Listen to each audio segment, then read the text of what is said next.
Will all members of the council, as well as the public, please rise for the invocation and remain standing for the Pledge of Allegiance.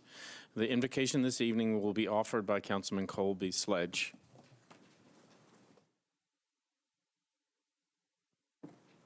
Let's pray.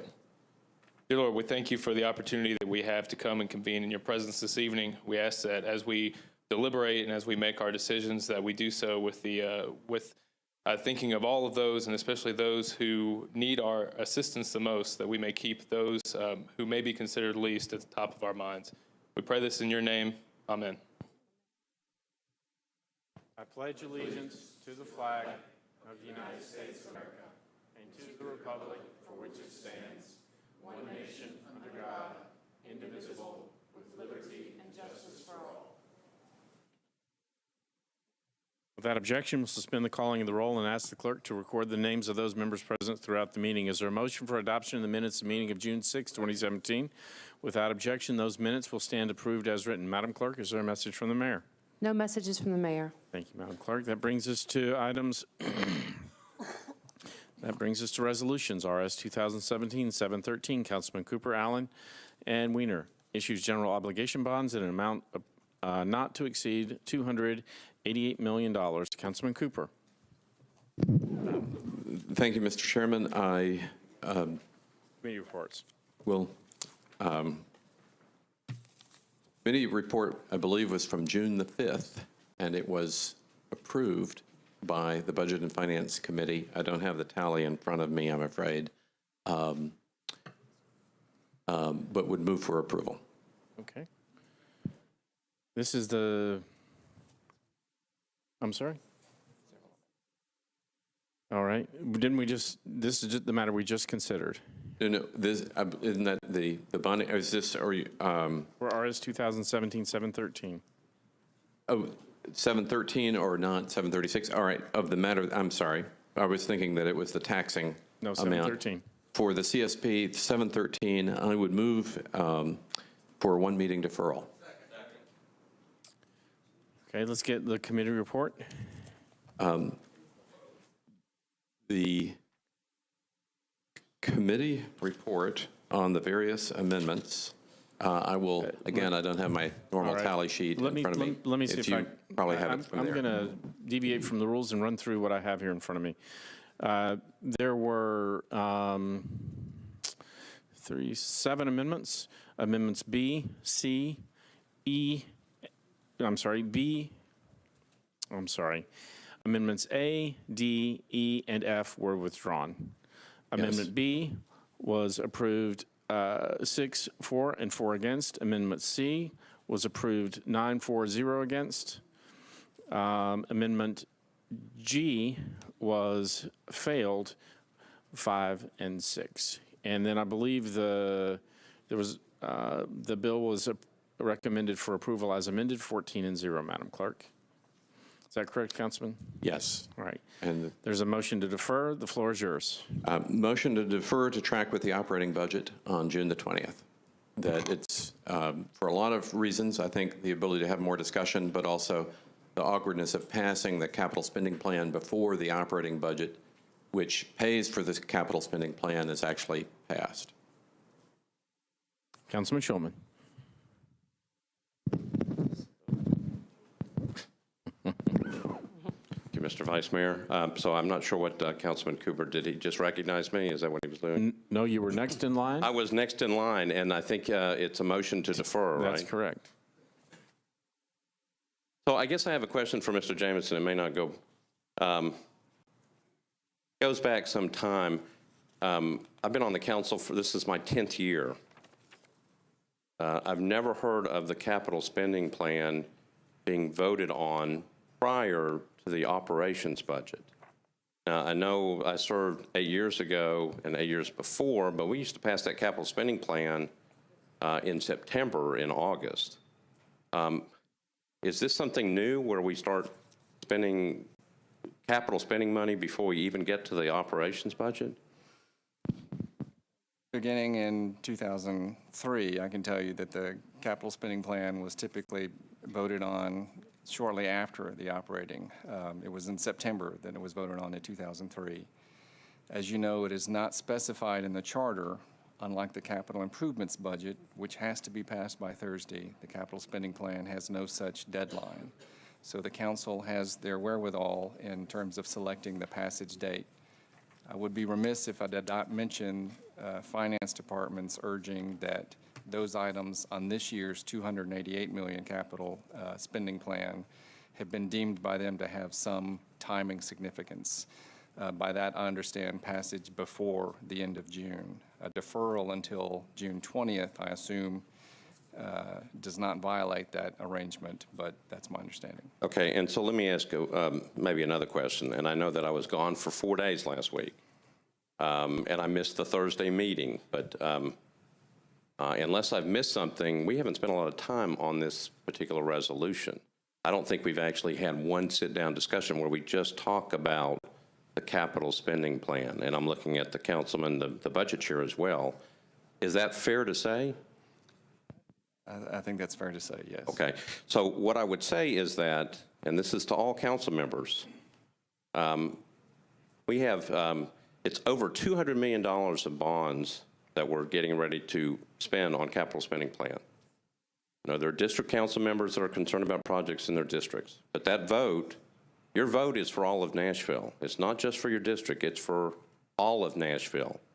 And I will say this until I'm blue in the face, because I used to say it before, this is not your money.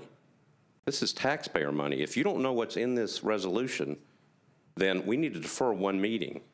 I think, my understanding, the budget chair is going to have a meeting possibly this week where we sit down and make sure that everybody understands what's in it. I don't have any projects in this. I don't have any concerns about something that's in mine.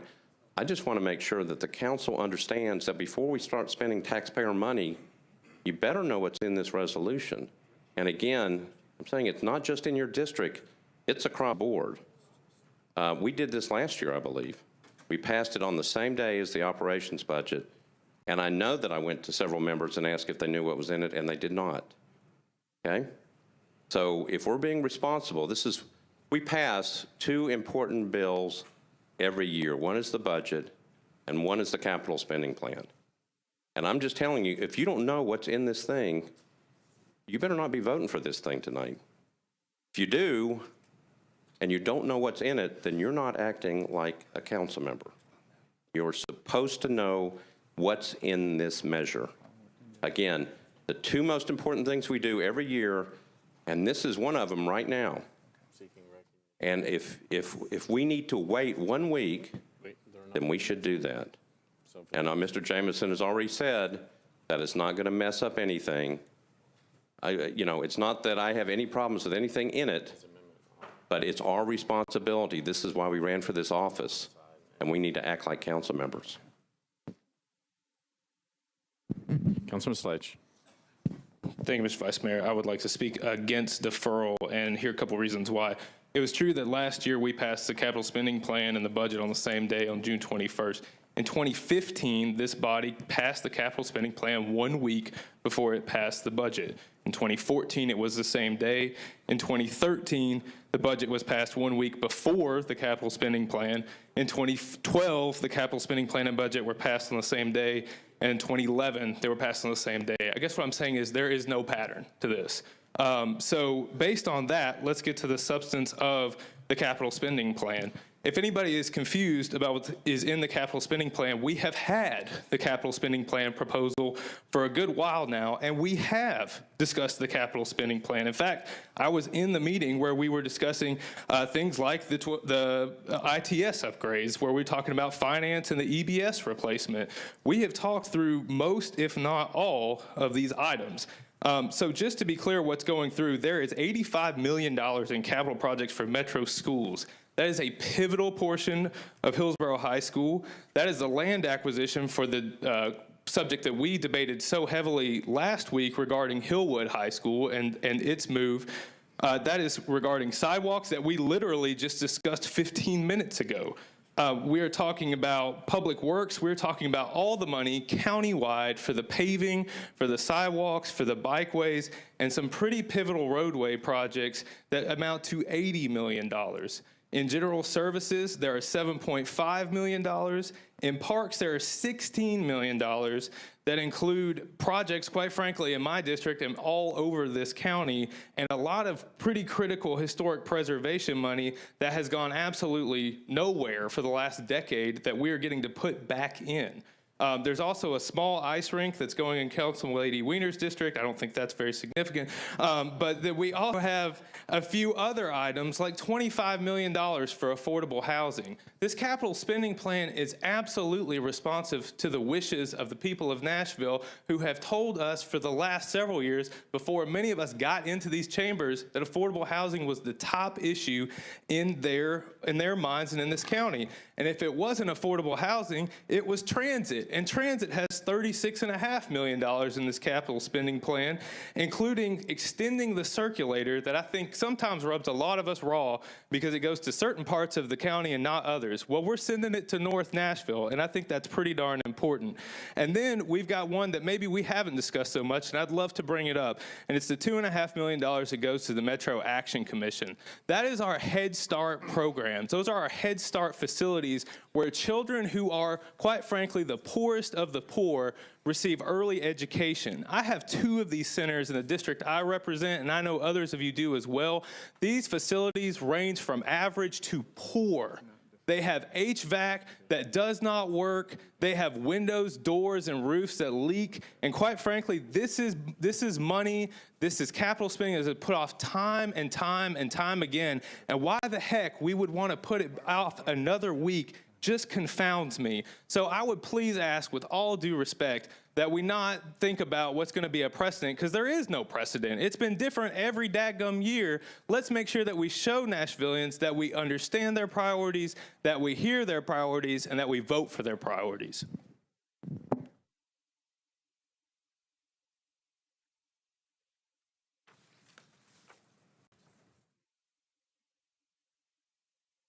Two things. One, I'm going to expect a radical, detailed report of all the activity taking place in the finance department in the next 7 days, because a deferral clearly for 7 days is going to be disruptive to the entire activities of our government. Secondly, I have been informed that we need to pass the capital improvements budget before we can adopt the capital spending plan. So this item will be moved to the heel. BL 2017-729, Cooper and Elrod, approves an amendment to an agreement between the Metropolitan Government and Piedmont Natural Gas Incorporated. Councilman Cooper.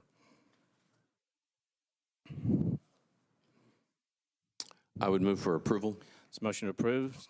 Is there a second? All in favor? Opposed? Motion carries. BL 2017-730, Cooper, Allen, and Elrod, authorizes the Metro Water and Sewerage Services to enter into an agreement with Meritage to fund the operation and maintenance of a public pressure sewer extension for its development at Clover Glen. Councilman Cooper.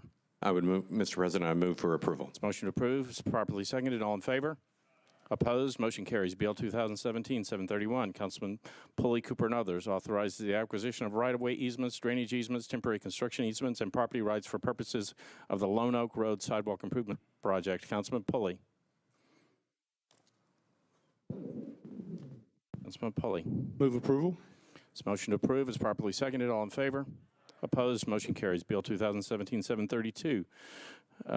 Council Lady Allen, Councilman Elrod, abandons existing sanitary sewer mains, sanitary sewer manholes and easements, and accepts a new sanitary sewer manhole and any associated easements for property located at 2400 Gallatin Pike. Council Lady Allen. Thank you, Mr. Vice Mayor. I move approval. This motion to approve is properly seconded. All in favor? Aye. Opposed? Motion carries. Bill 2017. BL 2017-733, Councilman Schulman. Readopts the code to include supplemental and replacement pages and certain ordinances of a general and permanent nature enacted on or before February 22, 2017. Councilman Schulman. Thank you, Mr. Vice Mayor. I believe all committee reports are in. I would move for passage Motion on approved third. is properly seconded. All in favor? Opposed? Motion carries. Bill 2017-736, Councilman Cooper, Council Lady Allen, adopts the 2017-2018 through 2022-23 capital improvements budget for fiscal year 2017 to 2018. Councilman Cooper. Thank you, Mr. Chairman. I move for approval, the committee report having just been filed.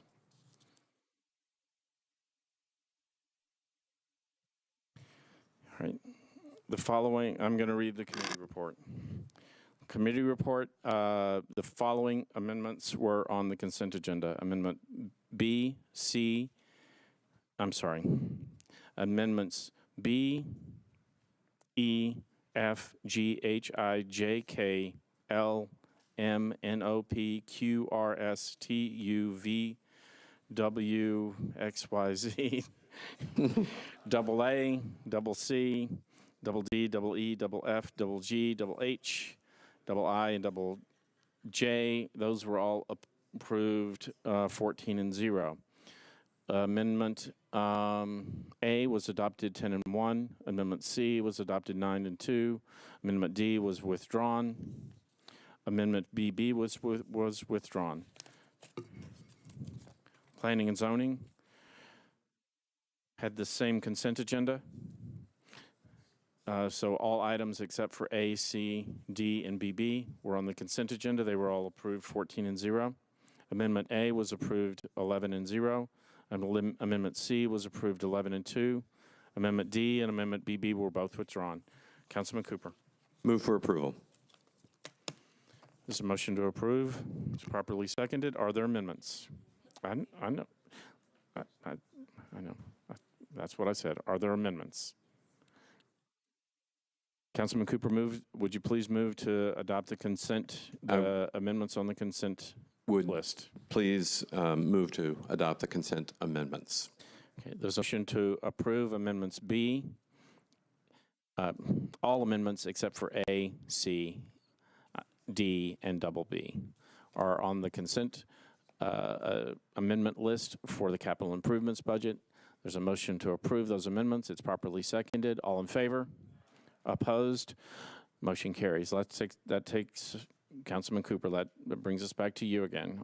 And then I would move for approval of Amendment A, C, and D.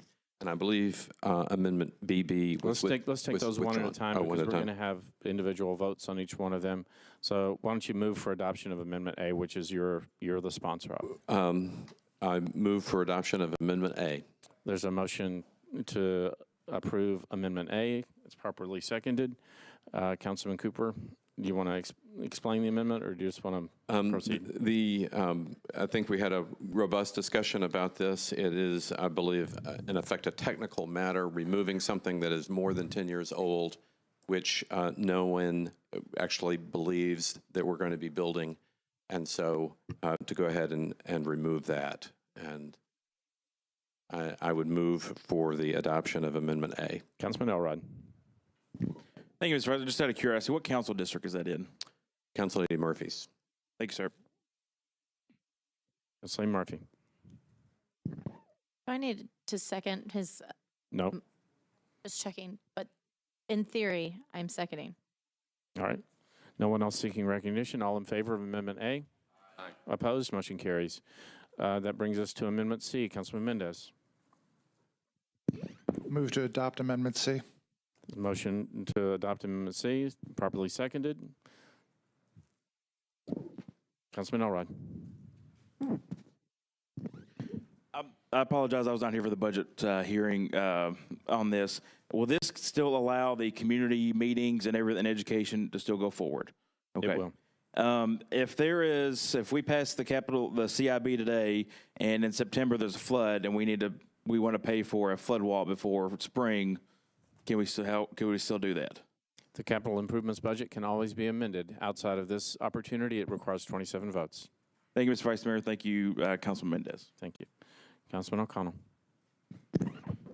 Thank you, Mr. Vice Mayor. I would, on Amendment C, suggest that any of my colleagues who supported Amendment A on the basis of our Vice Chair of Budget and Finance's recommendation that a capital improvements budget item supported by its district member ought to receive their support, take the reverse position this time. This is an amendment that deletes an item in my district that I do not favor, that offers profound protections for the chief capital assets. I also stood on the banks of the Cumberland River the day before the river flooded.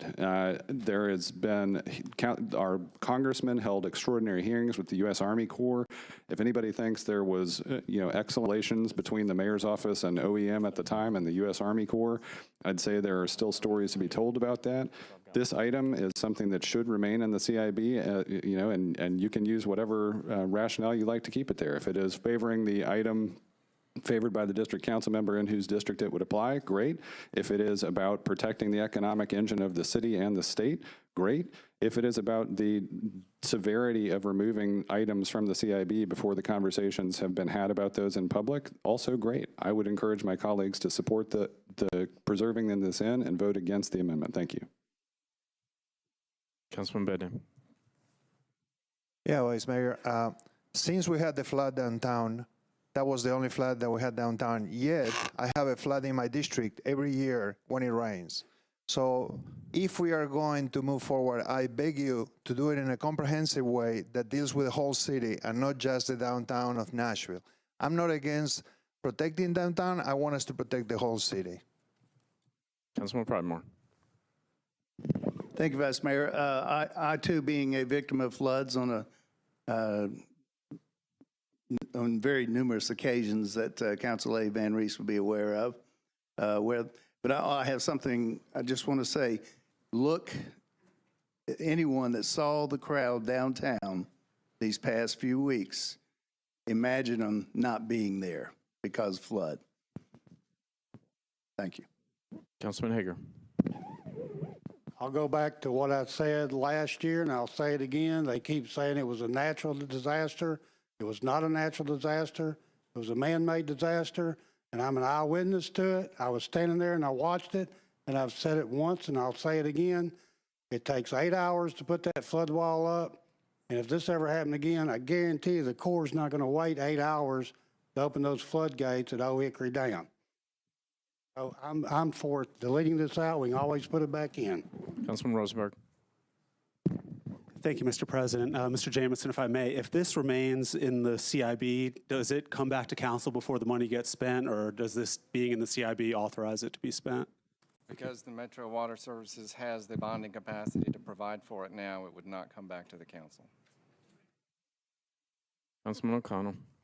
Actually, Councilman O'Connell, I'll come back to you, but there are others who haven't spoken yet. Councilman Elrod. Councilman Pulley. Just want to rise in support of Councilman O'Connell and against deleting this amendment. I think the lion's share of this money is for a pumping station and not necessarily a flood wall. So I think it's very important that we focus on the billions of dollars that was lost downtown in the last flood and do what we can to protect that. So I'm certainly supportive of keeping this in the capital improvements budget. Thank you. Councilman Withers. Thank you, Mr. Vice Mayor. To Councilmember Bedney's point, parts of the district that I represent also flooded in 2010, and we also have a significant number of some areas that experience flooding when we have significant downpours. The Metro Council did just work with Metro Water Services on a revised stormwater fee that can help to fund staffing, engineering, and infrastructure improvements to handle some of those floods that occur during downpours. And so I think that need largely is being addressed. So I'm going to get the concern that somehow suddenly Metro Water is going to go and spend a very, very large amount of money like overnight, but I'm not necessarily concerned that that's going to be the case. So I'm a little bit on the fence about this one, but I'm going to support Councilmember O'Connell. As both of our districts share the riverfront and both of our constituents need to go back and forth from time to time, that is such an economic engine for the area. We need to ensure that we have the ability to keep it healthy and preserved in the event of a rain situation. And I wouldn't want to have to be having a council meeting about this looking at the weather forecast. Thank you. Council Lady Mina Johnson. Thank you, Vice Mayor. I will be in support of this amendment, but not because I will not support the district council member, just because we do not have report from $15 million funding we funded last year. they're supposed to study how the wall will work, design, and they're supposed to come back to us and let us know exactly that flat wall will work. And we have not that report yet. So, and also this funding mechanism is different. All other capital improvement budget is so-called wish list. So it has to be in the capital improvement budget first before we can fund it. But this one is totally different. If we approve this one, it will be funded without our permission. So for that reason, I would like to support this amendment. Thank you. Councilman Scott Davis.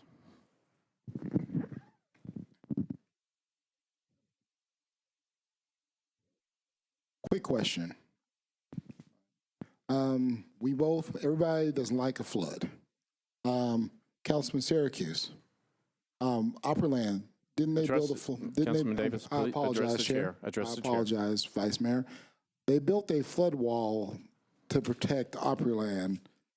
Is that correct? I'm sorry, I used to just look at people and tell them, Mr. Syracuse? We're not going to have a colloquy here. You can ask the chair. Okay, the chair, I believe Opryland built a flood wall. And I believe our flood wall is a better flood wall than what we're proposing.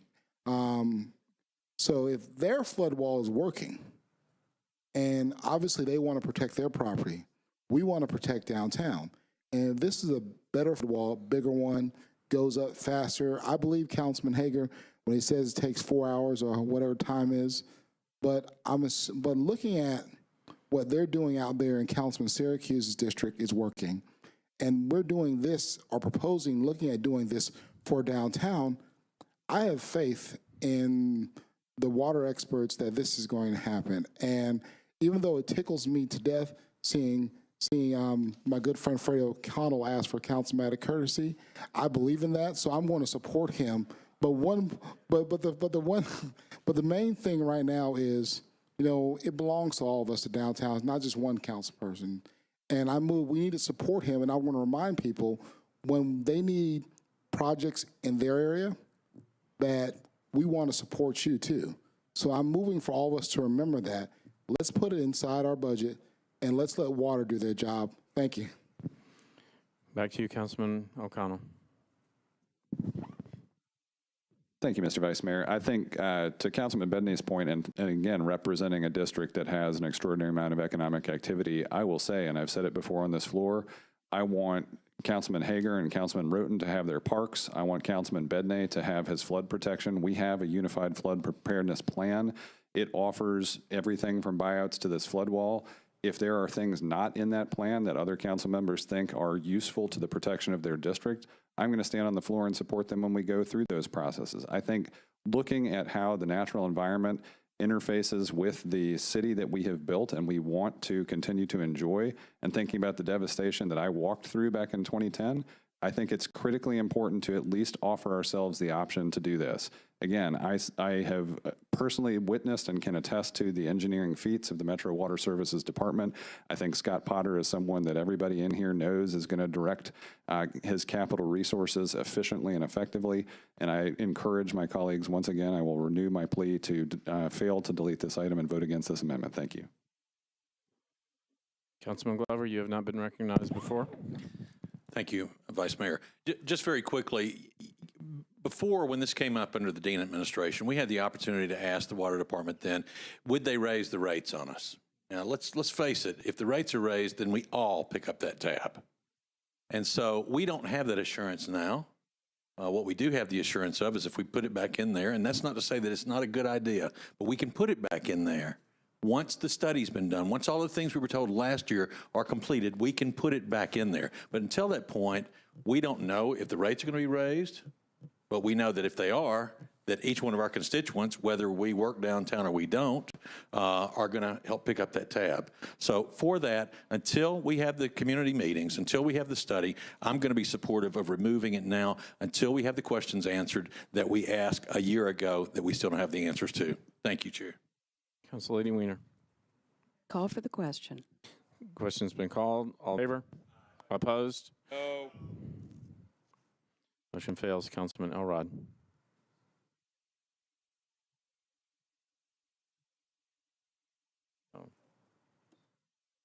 Thank you, Mr. Vice Mayor. Thank you, colleagues. I just several points from the discussion. From going back to the Metro Water Services budget hearing, I asked Scott Potter if there was going to need to be a rate increase anytime soon, and he said that was a discussion to potentially have in the future, but he did not mention that it was tied to any kind of flood protection.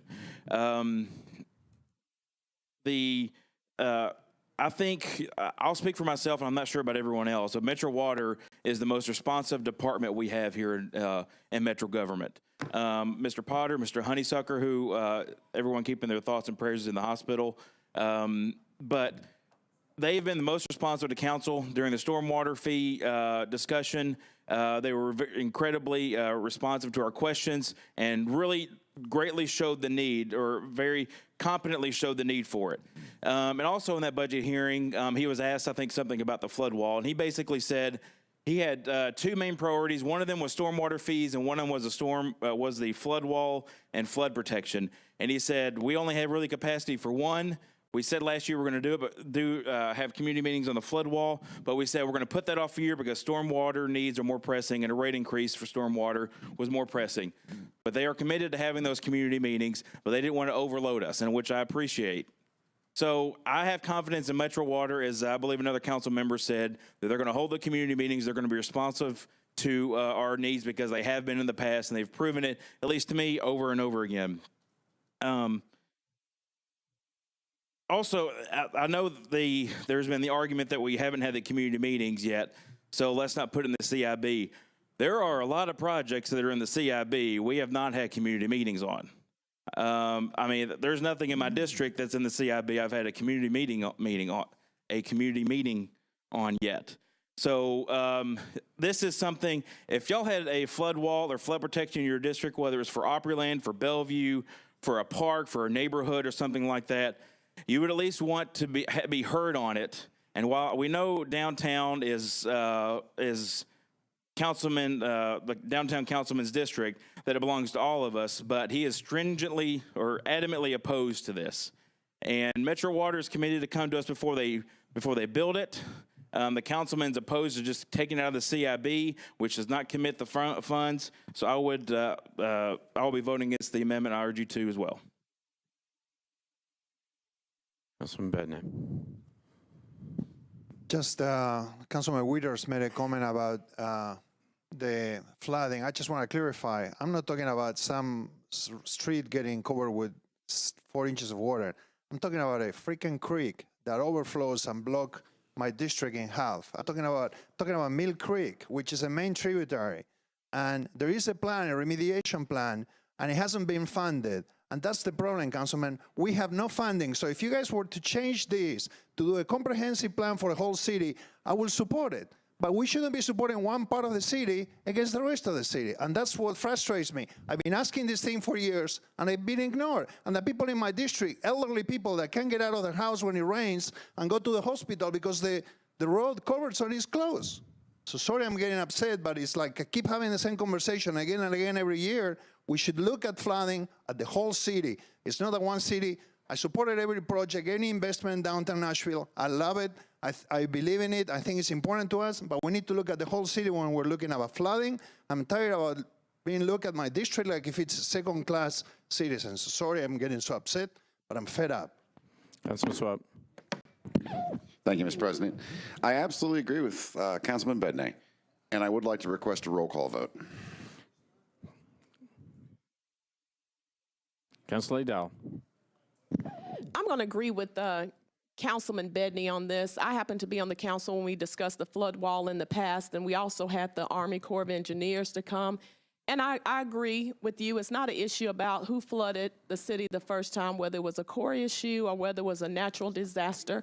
I do believe that we should protect our downtown. I think every one of us sitting in this room agree with that. I think we also agree that we should protect other areas of the city. And this has always been the topic of contention for this council with regard to the flood wall. We have not been offered any type of assurance whether putting a flood wall downtown, how does that impact the rest of the city? We've not been offered any type of assurance about are we all going to be assessed a fee to pay for something that covers just a small portion of our city? We've not been given any kind of assurance yet about why, and this is what baffles me. I've called several cities across this country, from St. Louis, and I rattled off several of them in the meeting that we had last year when this was brought up, is that every last one of those locations have received some type of federal funding to construct flood walls for their downtown in their areas. And for the life of me, I have not figured out why Nashville has not been, why this topic has not come up with us pursuing any type of federal funding on that. Councilman Hager brought up a very good point about maintaining. What portion is going to a pump? I don't know that. And what we agreed to a year ago maybe, we agreed that they were going to do a study, come back, have conversations with us in our district, because this is a significant amount of money, and then we're going to make a decision on it. But what we want is information. So I don't want any one of the council people to think that we're not interested in protecting the core of our city, our economic center, the source of many revenue that is spent out in all of our districts. But I think it's only fair that that we take this out and look at it responsibly. And I think that's what we're all are asking. This is something that once put in the capital spending plan, all they have to do is fund the bond and do it. And we don't know what the consequences are to our district. I've gone on record saying I support having a flood wall, but I want to make sure that the constituents in my district have the information that they need, and that they are assured that projects in their district with regard to flooding are being met. I too have constituents along Mill Creek.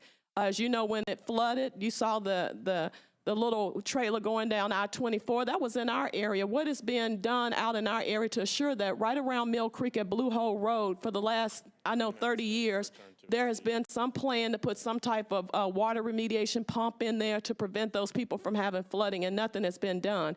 And so I really do think that we need to have a whole conversation around flooding in the city, how we remediate that, what needs to be done, and have conversations in the community. So I am going to support this being pulled out of our capital spending plan, and for us to have other conversations. I'm not saying I won't support it in the future, but I do want to have more information on it before we go forward funding it. Thank you. Councilman O'Connell. Thank you, Mr. Vice Mayor. I would humbly submit that we have had extensive conversations to the tune of a 100-plus page document that is our Unified Flood Preparedness Plan. It identified 4 Mill Creek damage areas. It offered multiple alternatives for Mill Creek specifically, and if these are in the CIB, if any of my colleagues want to add these or other alternatives, I will say right here on the floor, I will absolutely rise in support when that day comes. This is not a CSP item. This does not commit us to spend these monies. It does not force Metro Water Services to spend these dollars right now. They are committed to meetings specifically about this and studies. This is about the CIB. It is the wish list. Yes, it has an alternative funding source, but again, I think any of us who have worked with Director Potter or Mr. Honeysucker or any of their colleagues, especially on the engineering front, know that they are committed to success here. I thank Councilman Davis for his attestament to the success of what has happened out at Opryland, and I will once again encourage everyone prior to casting this vote to at least cast an eye over the projects in the Unified Flood Preparedness Plan. Recognize that there are multiple members up here willing to support you in your own districts as we do this. Please do not delete this item. I renew my motion to defeat. Thank you. Councilman Schulman. Thank you, Mr. Vice Mayor.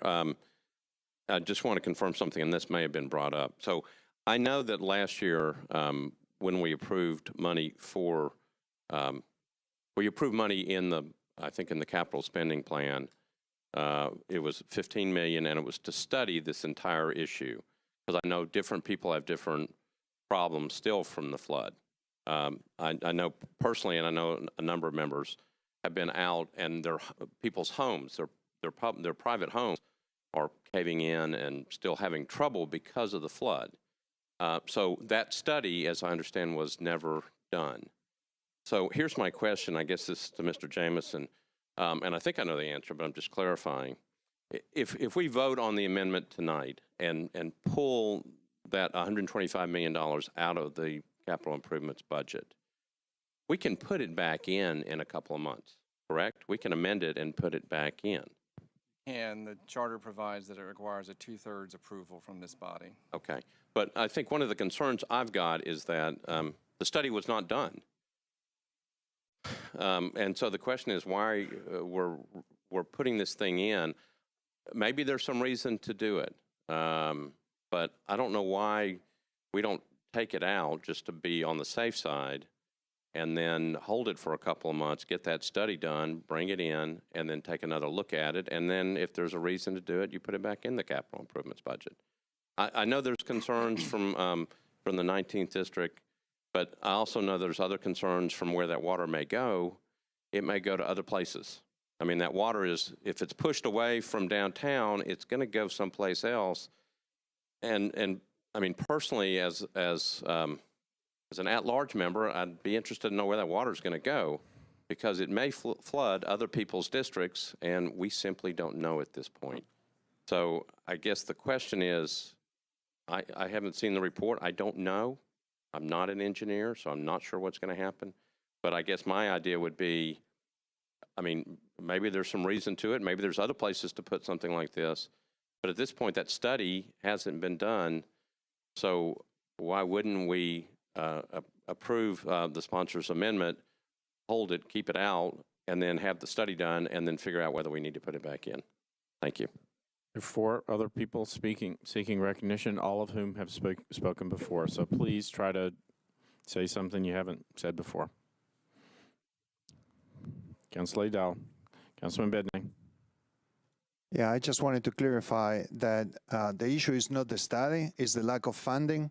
The Water Department is hoping to get the project funded by the federal government, and they are not going to move the needle in doing this project until they get that funding, which could happen next year, it could happen 20 years from now.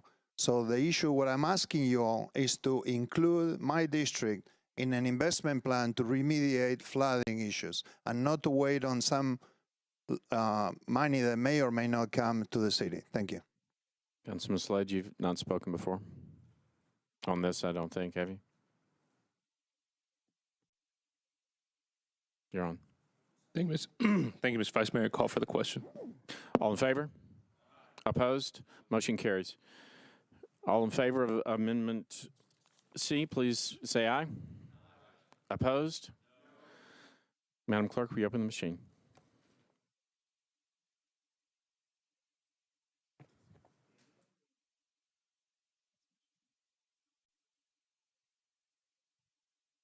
Is this a point of order? Mr. Vice Mayor, I just want you, would you mind clarifying what people are voting on so people make sure? Voting on Amendment C.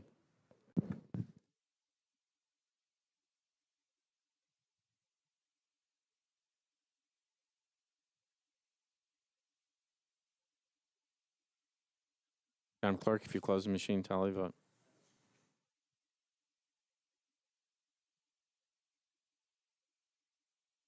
I have 24 for, 10 against, no abstentions. Motion carries. Amendments D and BB were withdrawn. Without objection, those amendments will be withdrawn. Any objection? Councilman Withers? All right, that brings us to BL 2017-736 as amended with amendments A and C. I'm going to come back to you, Councilman Cooper, to renew your motion for approval. I would make the motion for approval. It's a motion to approve. It's properly seconded. Anyone seeking recognition? Seeing none, all in favor? Aye. Opposed? Motion carries. That brings us back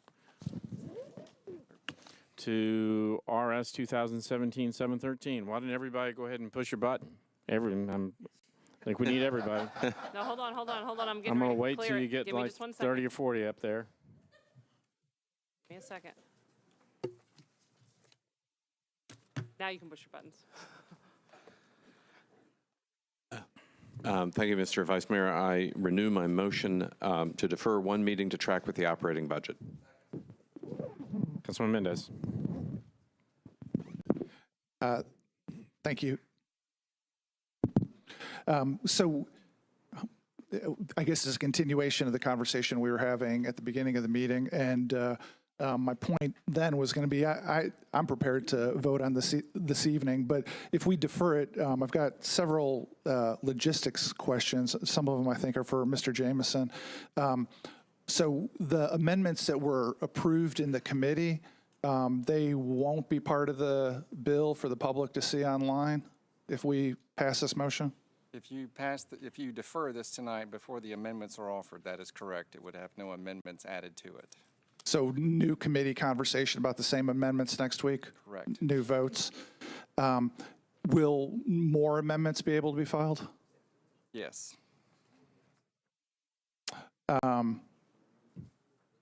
And then there was, and the deadline to file those would be the same as usual, Friday? Friday in our office, Monday for distribution to the council members. So it's sort of a whole new ballgame for amending this? We're very excited about it. And then earlier I heard reference to having a meeting to discuss it more. Would that be after we file amendments? Is that going to be the regular committee meeting? Do you know what the plan is for that? I think it would, just because of the timing, I think it would have to be the regular Budget and Finance Committee meeting. To talk about the same thing we talked about today, plus whatever else gets filed? Plus whatever else gets filed. I'm confident that no one would repeat themselves. All right, thanks. Councilman Rosenberg. Thank you, Mr. President. There's been a lot more talk about the operating budget than the capital spending plan, and there's a good reason for that. This is the operating budget, and this is the capital spending plan. Councilman Sledge just read the whole thing a few minutes ago. He also pointed out that we do this differently every year. We understand what's going on here. There's not going to be any more scrutiny on it by waiting another week, because we're going to have, like Councilman Mendez's questions brought to light, we're going to have whole new things and be starting the process all over. I hope everybody will join me in voting against this deferral. Thank you. Councilman Glover. Thank you, Vice Mayor. I just want to bring a fact. I forwarded something to Mr. Jameson this afternoon that I actually got Friday. Over the last few years, since I think it was 2012 or 2013, we've retired $504 million of our debt, but we've added $1.156 billion to our debt. And so I don't think that we need to rush, and I think it doesn't hurt. I happen to have had an amendment that, because it slipped through the cracks here, that I would like to see added to it. So I'm going to be supporting the deferral for 1 week. I don't think it hurts us to, but I can tell you this, if we only retire 50% of our principal and we double our debt, we can't continue that on forever. Thank you. Councilman O'Connell. Thank you, Mr. Vice Mayor. I think Councilman Sledge and Councilman Rosenberg spoke very effectively to one of the points I was going to make. This is a 2-page capital spending plan. It does total $288 million, but I think, I rise as someone who is very familiar with these items. I was one of only 2 members to submit amendments to this document. I understand the importance of how this administration is trying to partner with us to make the city the best we can in the 4 years we have the luxury and privilege to serve together. And I think with the amount of discussion that has happened for all 3 kind of moving parts that have been happening in tandem here, but the operating budget, the CIB, and the CSP, it makes sense to go forward as anticipated by this administration, as trusting Metro Finance to do their level best in terms of both accountability and transparency, and I support going forward without any deferral. Thank you. Councilor Dahl. Thank you. I'm also opposed to deferring the capital passing this, and I don't want to reiterate what the other council people said, but Councilor, would you stand, please? Sure. Thank you. I'm sorry, my knee is killing me. I had a little stumble. Oh, I'm sorry. But that's you can stay seated. No, that's okay. I can stand on one leg. But at any rate. Everybody would be more concise if they stood on one leg. Yeah, I can stand on one leg. I had a little tumble, but I'm okay. But what I want to point out is that, I heard some people say that Councilman Shulman said that people do not know what's in the capital spending plan, which concerns me because we spend a significant amount of time going through the budget process. And it is one of the responsibilities you have. You don't have to wait to budget time to find out what's in the budget and understand the departments. You can start today by going and visiting them, asking them questions and finding out what the needs are and the funding. You can go meet at the mayor's office. You can meet at the finance office anytime. to find out what's in the budget. You have a budget document. You have it on CD. It's published out on the website. We've had hearings on Channel 3 Metro. We've had meeting after meeting after meeting. And just as Councilman Sledge ran through the budget, that's what's in there. And I think we are being responsible because my neighbors have asked me to make sure that their money goes toward the neighborhood's infrastructure, education, and economic development, and I see a capital spending plan that support those initiatives. I really do not know what 7 days from now you're going to know and understand better than you know this evening. And I guess if I understood what was going to happen between now and 7 days from now that's going to effect change, then I guess I could support it. But I don't see where nothing is going to change in the next 7 days. And what I would encourage everyone to do is come to the budget and finance meetings. I've been on budget and finance for 6 years, and I encourage you to come. I encourage you to get active in what we do. This is the most important thing we do besides zoning. But, you know, come to the meetings and get involved so that you do not feel left out and feel like you're voting on something blindly, because we're not. Those of us who participate in the meetings, read the documents, engage with the departments, know what's in this budget, and you're welcome to come to talk with us. I'll update you on what's in it. I think what I've heard from people is that, you know, they want to see a line item for every expenditure in there, and you're not going to see that. I think you have a category allocation as to how it would be spent, and you'll see that when it come across in projects in all of our districts. But I believe our mayor has been very transparent about investing in all of our districts and all the communities throughout Nashville. She's proven that over the last year. I think we've had a list of things that's been done in each one of our districts. So I don't have any doubt that this budget will include projects in all of our districts. I feel very confident of that. And so I think tonight the most responsible thing to do is to go ahead and move forward past this budget and start right now, this afternoon, and start working on next year's budget. And let's not get to this point where people are saying that they don't have clarification about what's in and what's not. I think that makes us look a lot less informed when we come in here and make comments like that, because most of us know what's in this budget, and we've had, like I said, numerous discussions on it. And there's nothing we're going to learn between today and next week. So we should just move forward and pass it and move on. Thank you. Lady Allen. Thank you, Mr. Vice Mayor. Either Mr. Jamison or Talia, could you, for clarification, tell us when this the capital spending plan was sent? I can't remember if it was in May, but we've had it for a number of months. Can you tell us what that date was? With the CIB on May 15th. May 15th. So we've had it an entire month. Thank you. And that was sent to all council members, not just the budget committee. Is that correct? That's correct. Great. Thank you. I appreciate that clarification. Councilman Anthony Davis. Thank you, Vice Mayor. Just briefly say, I think we all agree it's a great plan that we have with a lot of important projects. I think it's just a process question. I'm also for moving forward tonight. Two main reasons, and I've done 6 of these now. I mean, I think I like that we have sort of this week being capital week and then next week being finalizing the operating budget. So we've had this week to sort of focus on that. Also with the time-sensitive nature of a couple of those Bellevue projects, I think that's important as well. So I think we've had a good process, we've had good discussion, and I'd like to see it move forward. Thank you. Councilor Blaylock. Thank you, Mr. President. This is probably a question for Mike. Is there any way that we can be reassured that if we give, say, $15 million for the body cams, that if they don't spend $15 million, that it won't just go in the general fund and be dispersed however the administration would like that to happen? The allocation for the body dash cameras for $15 million is specifically allocated for the body dash cameras. If it's not spent on that, you'd want it to go into the general fund, not to some other allocation by the police department. Okay, thank you. Councilman Withers. Thank you so much, Mr. Vice Mayor. To my colleagues, I mean, again, this point has been reiterated a few times, but the capital spending plan is relatively small amount of the actual overall budget.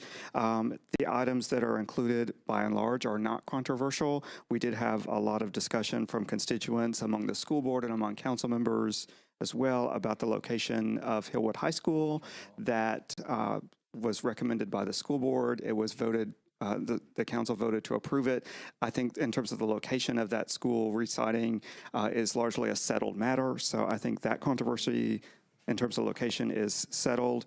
I would like to point out that the capital spending plan submitted by the mayor prioritizes things that were definitely the hot items in the mayoral race, as well as certainly at my council race, which are sidewalks, transit, affordable housing, and it has also allocated funding for police body cameras, which is something that emerged after the election, has been something of a particularly hot topic in District 6 with the Casey homes, and miraculously is agreed upon by both the social justice advocacy community as well as the police department. So there's nothing in the capital spending plan in and of itself that is controversial.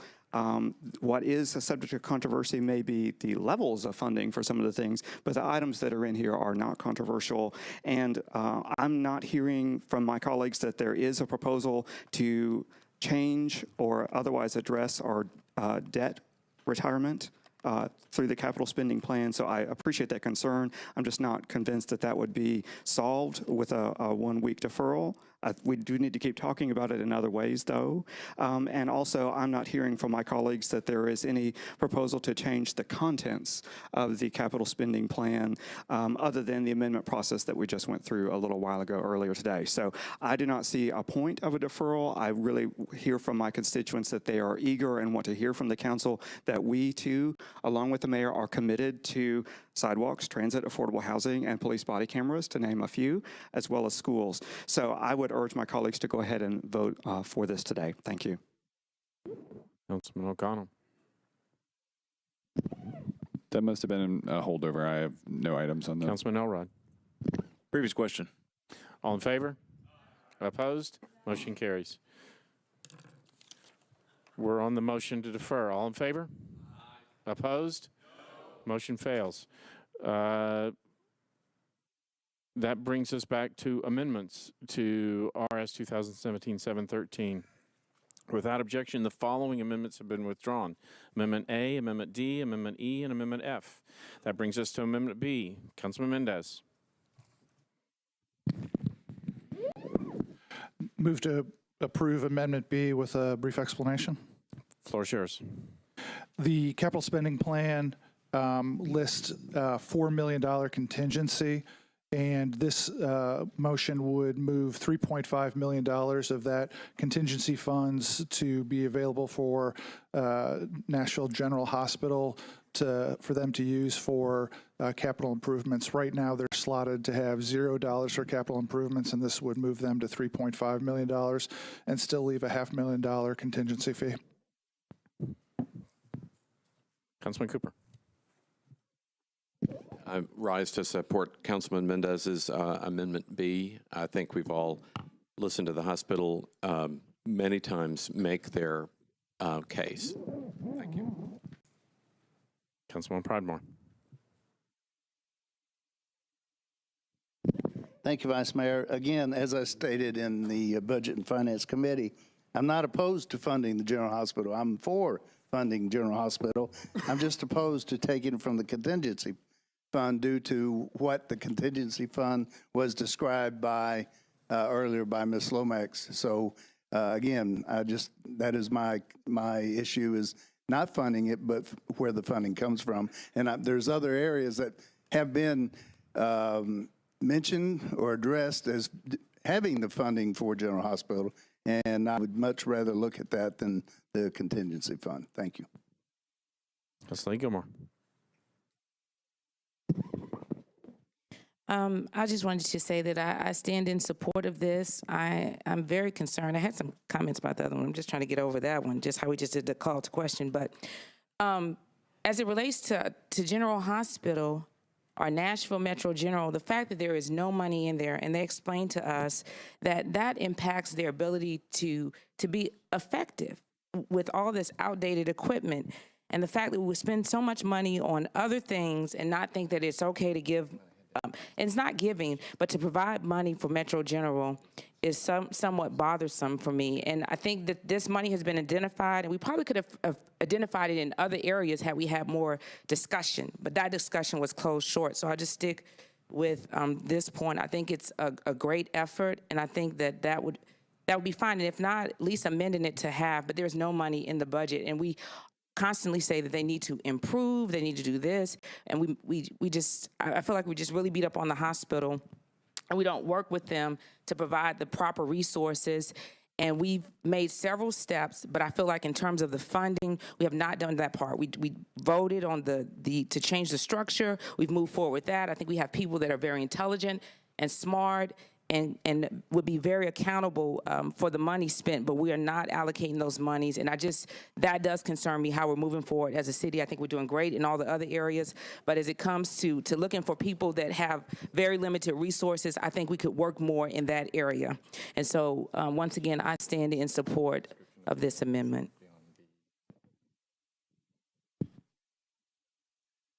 It's Lady Henderson. Thank you, Vice Mayor. Is it working? I apologize. My question is for Director Lomax O'Neill as it relates to the contingency. I mean, I appreciate the gesture, and more than a gesture, of support for General. I think we all want to support the hospital, but I mean, they need far more than $1.5 million. And I guess could you expand on the question or the concern that came up in the earlier discussion about reallocating this contingency money, what that means for the percent fund for the arts, and if we get into any kind of issues in reallocating this contingency fund, can we even do that? And I may call upon legal to speak to that specific requirement, but there is a requirement that for certain projects that are in the capital spending plan, that we set aside 1% of the funding allocated for those specific projects for public art. And by just pulling that total amount out, we do not have adequate funding remaining in that contingency to support that requirement for public art. And I'll let legal follow up on that to see if I missed anything. I think that it was covered perfectly well. The requirement comes under Ordinance BL 2000-250. So it's been on the books for quite some time. Thank you. Council Lady Hurt. Thank you, Mr. Vice Mayor. I, too, stand in support. I believe that not having any money in the capital spending plan for Metro General, knowing that they only have one CT scanner, the health of the people is very important. And I think that if we're going to be intentional, or if we're going to be inclusionary, we have to be intentional and deliberate. And deliberate in putting money in the capital spending plan on behalf of Nashville General is the right thing to do. Council Lady Weiner. I need to be recorded as abstaining. My daughter works there. Council Lady Mina Johnson. Thank you, Vice Mayor. I am emotionally would like to support this amendment, and I think General Hospital, the recent turnaround, deserve our support. However, I do have really big concern about a contingency leaving only $500,000. Finance Director, could you tell me what will be the consequences? I mean, I understand you cannot leave only $500,000 into the contingency fee. So if we do support this amendment, what kind of consequences and what's the change you have to make this capital spending plan?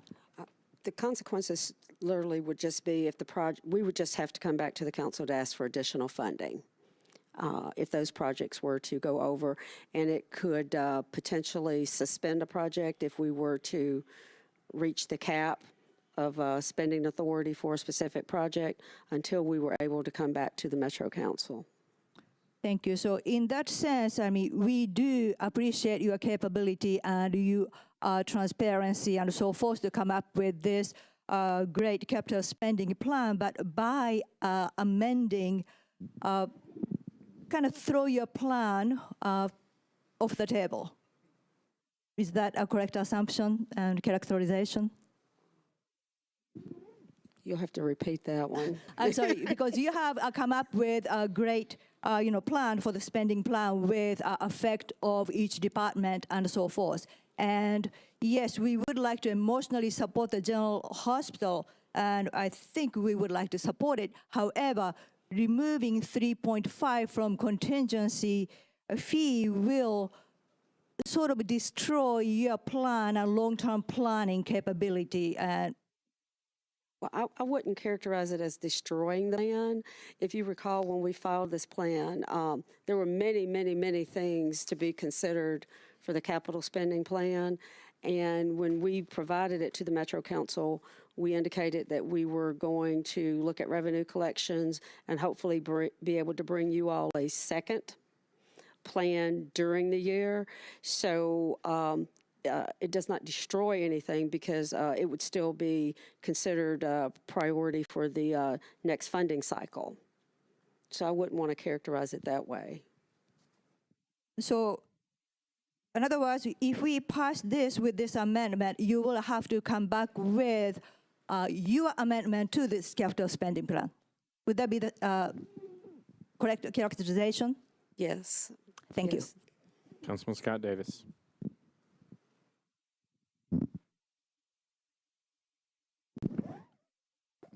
Just so I'm clear, and if financing or legal or Mr. Jamison, our legal counsel, can answer, it will help. So we have a 2.8 that we're obligated to fund public art for, correct? Or through a bill? And, you know, we did a bill. The Is it amount, a charter? the 1% amount is only for construction projects. So everything in the capital spending plan is not part of the calculation in terms of determining what the 1% requirement is. So so I would, I think my best estimate off the top of my head, I do not have it here right now, is that the percent for art funding out of that contingency is probably a little over $2 million of that contingency is associated with the percent for art requirement.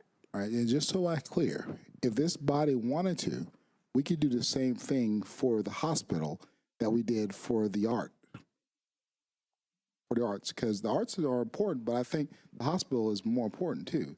So not right now, but can next week when we get our regular scheduled program, bring a bill to allow something similar every year for the hospital? I mean, there are lots of ways to earmark money in the city, and the council could bring something forward for discussion. Okay. Now I have one other question, more of a statement.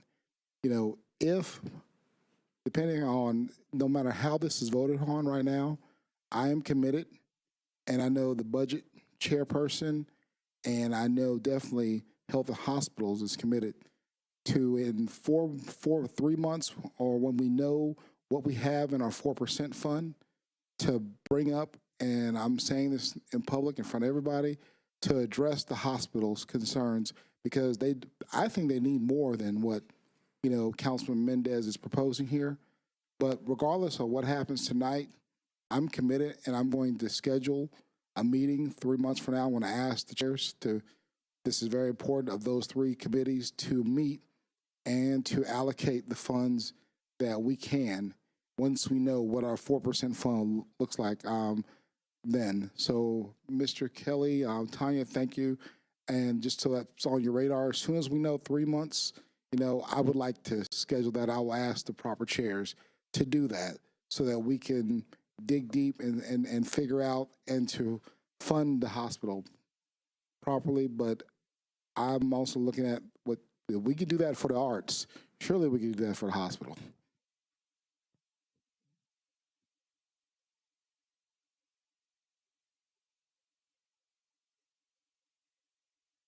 Councilman Kendall. You know, Called on Councilman Kendall, but you pushed my button. That's the only reason I'm able to speak. Okay, well, I'm just letting you know you might want to cut me off and then come back. Yeah. Who's talking? Oh. I thought that was my echo. I'm sorry. You know, I've listened to the discussion about General Hospital over and over, and for some reason, when General Hospital comes up, there's always a lot of doubt. I've heard since I've been on the council concerns about the administration, but I understand a lot of that has improved. And I think a lot of us recognize that. But when I sat here the other night and I listened to the nurse come before us who talked about beds with springs almost coming through the mattresses with a CAT scan that's putting out too much radiation. And I think we need to start thinking about the people that the hospital serves, not the hospital. We're talking about the most needy people in this city who have to go to that hospital generally. And we're talking about their safety, their welfare, their health, and just the fact that they live, and nothing happens to them. I certainly would not want to go to a hospital where somebody has told me that the CAT scan is putting out too much radiation, because I'm afraid I'm going to get cancer or something of that nature.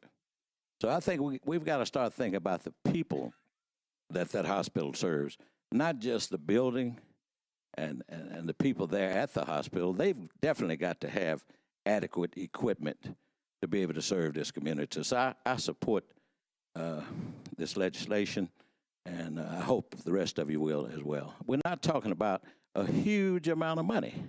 We give a lot of money, in my opinion, away in this city to developers, to a lot of other people who come here. We're talking about, what, $4 million? They probably need 20. But this is a start, and they've got to have this equipment to survive. Thank you. Councilor Gilmore. Thank you, Vice Mayor. I had a couple questions about, I was trying to understand that, it's 2-point-something million for the arts that has to be allocated. How did we come up with that number? I wasn't clear about that.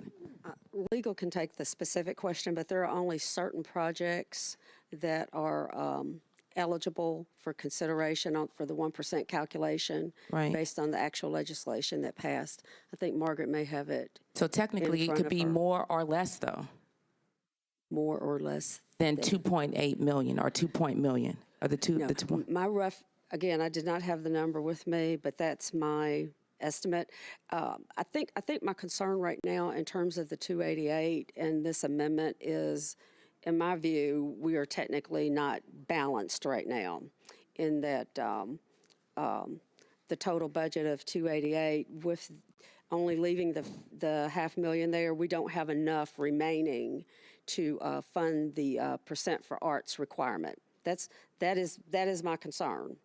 So, I would be amenable if you guys wanted to consider that a small increase in the overall capital spending plan to accommodate a $2 million increase. Okay. If you wanted to consider that, because what we have before us now, again, is not a suggestion based on the merits of anything. It's just that the budget is not currently balanced to meet the requirements for the percent for art funding with the amendment as proposed. Okay, and then I guess my second question is, I'm going to share that with this cameras, I'm glad that Councilmember DeVette asked that question, and it ties to this. I'm going somewhere with it, because I don't really feel comfortable. I know the community wants it, and that's why I'm going to support it.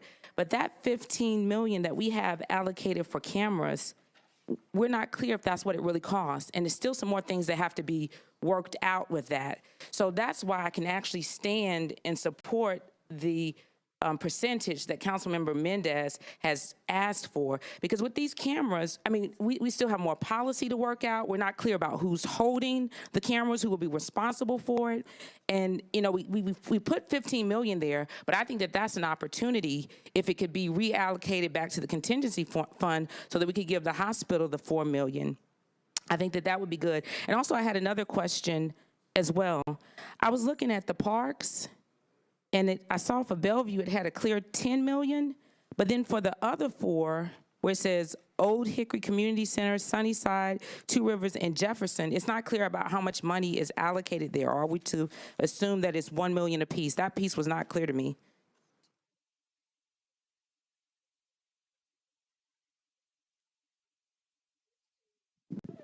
Where it shows plan design projects, Old Hickory, Sunnyside. Those are all 250 each. Okay, so that's why you see the $1 million there. Okay, so but it'll specifically be 250,000 for them. Because it's not specifically slighted there. It could be Right. more or less, but they will get 250 for the piece. 250 for planning for each of those. Okay, I just wanted to make sure. And then the other piece I had, are we clear about, did the finance department or whoever share where those sidewalks will go for that 30 million? Do we know specifically where they're allocated within the district? Okay. Public But I'm Works ju- has that detail. But they do have the details for that? Yeah, and I think they shared that with the Budget and Finance Committee when they came forward for their I might budget not have been here meeting. that day.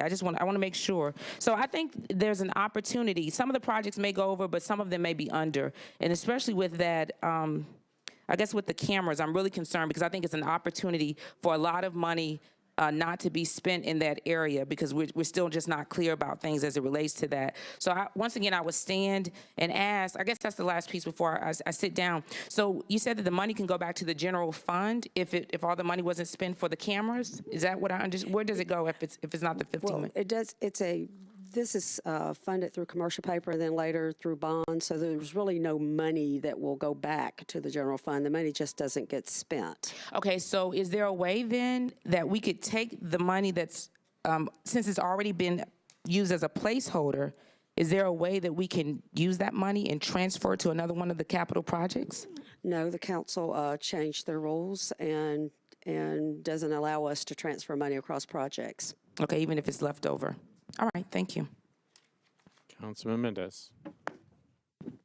Thank you, Mr. Vice Mayor. I wanted to follow up with finance. Did I hear you right that if it was the will of the council to fund $3.5 million for capital for the hospital, that your preference would be to increase the total capital spending plan to $290 million? Yes, that's what I would propose because the only alternative would be to get everything balanced would be to go in and identify a project in the listing and reduce it.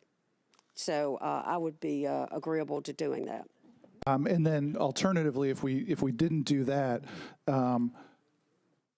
it would be, quote, out of balance, you said. And then if we approve the $3.5 million sometime in the next fiscal year, if I think I wrote it down, some project got potentially suspended if it went over, then we'd have to come back and allocate it then? Yes, we are only authorized to spend up to the amounts authorized in the spending plan.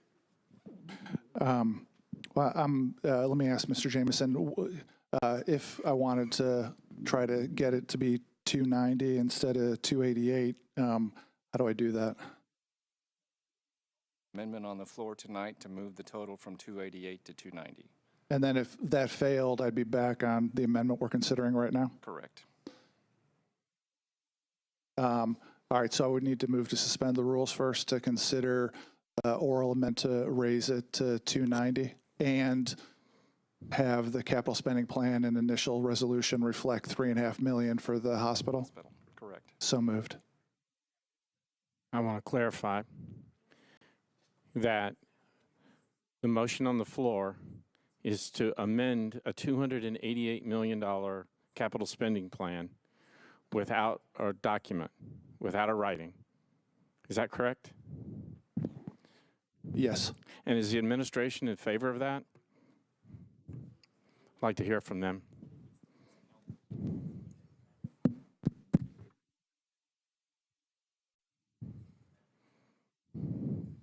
Can you just, I've got a lot of ears over here, a lot of this. Could you just repeat it for me, just to make sure I'm I'm answering asking the right if the question? administration is in favor of the amendment of a $288 million capital spending plan to $230 million in suspension of our 290. rules tonight without a writing. Yes. You're in favor of that. Thank you. On the amendment. Right. Is there I think we're- objection I to think we're- suspension of the rules? Councilman Shulman. Mr. Vice Mayor, I mean, this is one of those things where, and this is what we've been arguing all night, we don't have any information in front of us. I'm all for General Hospital. I like it, but we have no paperwork or we have no idea what we're doing. I mean, this Is there is one of objection to those. suspension of the rules? I'm gonna. There are objections. Councilman, floor is yours. All right, so as I understand it from Mr. Jameson, my amendment B is still pending, and what I hear from the administration is that if projects go over such that 288 is insufficient after we fund $3.5 million for the hospital, that we can come back and allocate more money later. To me, this is a question of, and I think, I mean, I've been as big a supporter of the arts as anybody in the chamber. A lot of us have, most of us have, and but I think that I have to make a value judgment for people over art in this situation, and I'd be in favor of asking everybody to approve the amendment as drafted, and there's solutions for the problem that may ensue later, and so I think we should approve it. Thank you. Councilman Withers.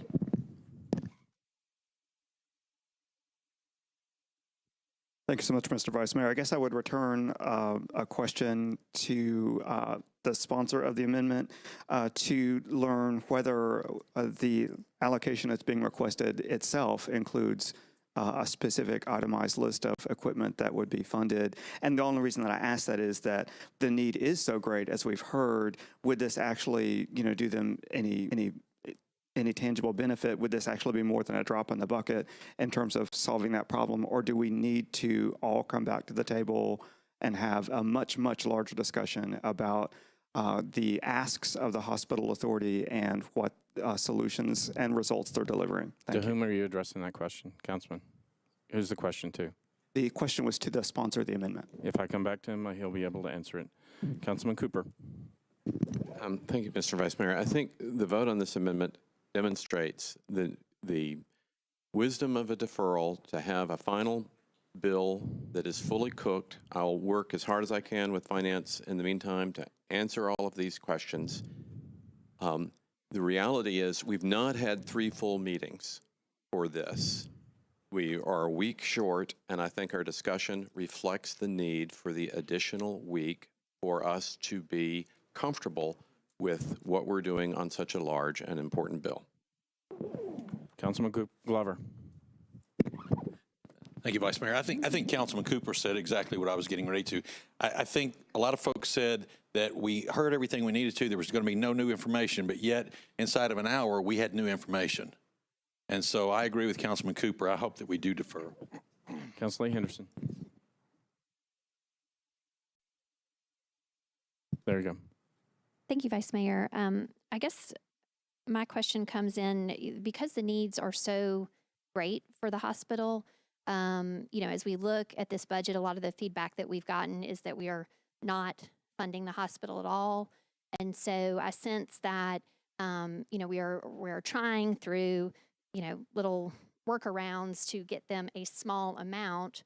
Whereas, to Councilman Cooper's point, we have discussed this, I think, as it relates to the hospital, but not really in depth. And so I've not personally kind of looked into their needs, how that budget might go, because on the thinking that in a second capital spending plan, we would look at this more comprehensively and address more of the needs of the hospital. So I do not support this amendment, and I think that, we need to look at the hospital as a separate piece, to Councilman Withers' point, and have a more substantive discussion. So we're not just sending them $1.5 million.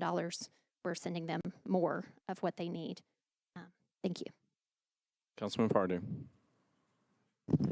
Call for the question. All in favor? Opposed? Motion carries. That brings, we are on Amendment A, Councilman Mendez. Councilman B. Councilman Mendez, Amendment B. All in favor? Opposed? No. Madam Clerk, will you open the machine?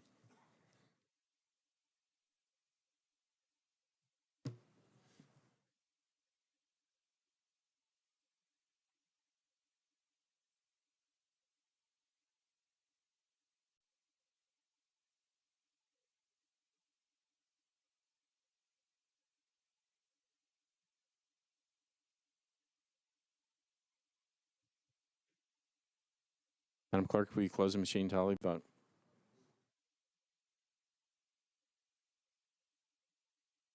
I have 16 for, 19 against, 1 abstention. Motion fails. Amendment C, Councilman Mendez. Move the amendment with a brief explanation. Floor is yours. This one is purely housekeeping. The capital spending plan talks about planning and design for the Emergency Communication Center and the Juvenile Justice Center. The initial resolution didn't say planning and design. This amends the initial resolution to add those words. Finance has no objection. Is anybody seeking recognition on this? Seeing none, all in favor? Opposed? Motion carries. Amendment G, Councilman Cooper. Thank you, Mr. Vice Mayor.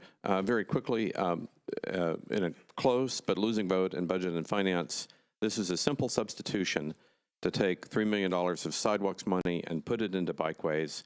The reasons being that it was never in the school's plan, and there's no current list of where if the schools will build the sidewalks, there is an urgent planned need and use for this for bikeways, and so it's just a question of putting the priorities where they should be. And with that, I would move to approve. Motion to approve is properly seconded. Councilman Pardue, are you seeking recognition? Councilman Mendez, are you? All in favor? Opposed? Motion carries.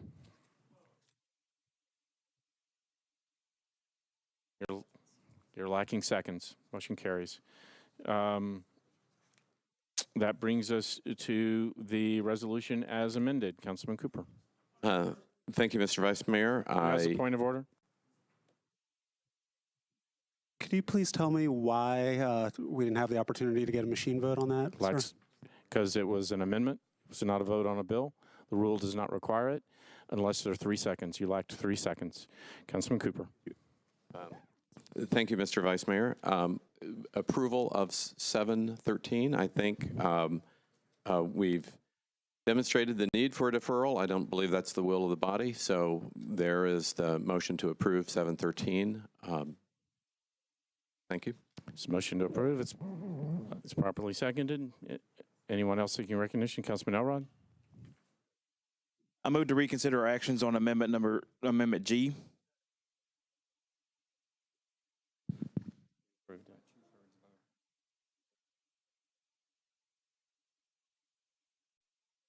Did you vote with the prevailing party? Did you vote with the prevailing party? You like standing to move for reconsideration. No one else seeking recognition? All in favor? Aye. Opposed? No. Madam Clerk, let's have a machine vote.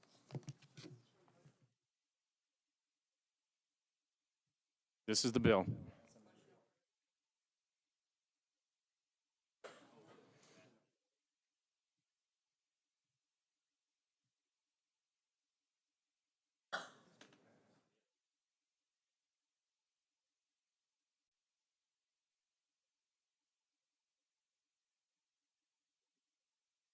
Councilman Hager.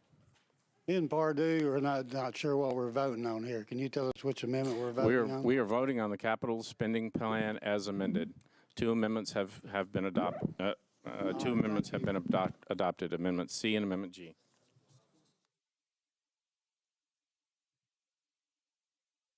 Madam Clerk, whenever you're ready. I have 26 for, 6 against, 0 abstentions. Motion carries.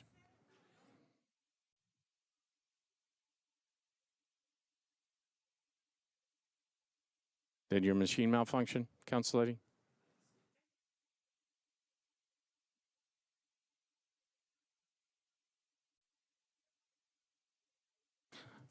Council Lady Johnson, would you like to be recorded as voting in affirmative? Vice Mayor, we were all confused back here. I think that's why you have 7 no votes. And I'm saying, would you like to be recorded as voting yes, or no, or abstain? The reason why I pushed my button was I was trying to get clarification. Are we voting on the capital spending plan? And I'm willing to accommodate you by, that's what we just voted on, and we'll record you as you would like to have been recorded.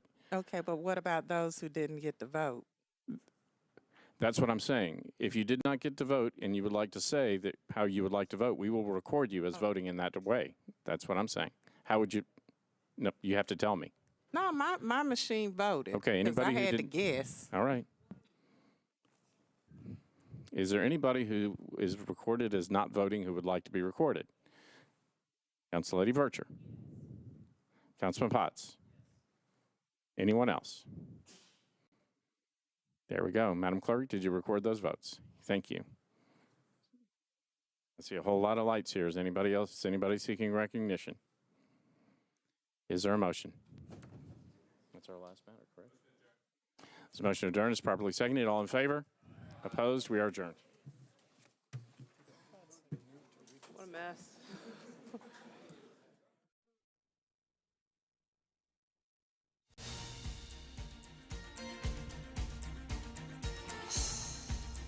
This has been a service of the Metro Nashville Network.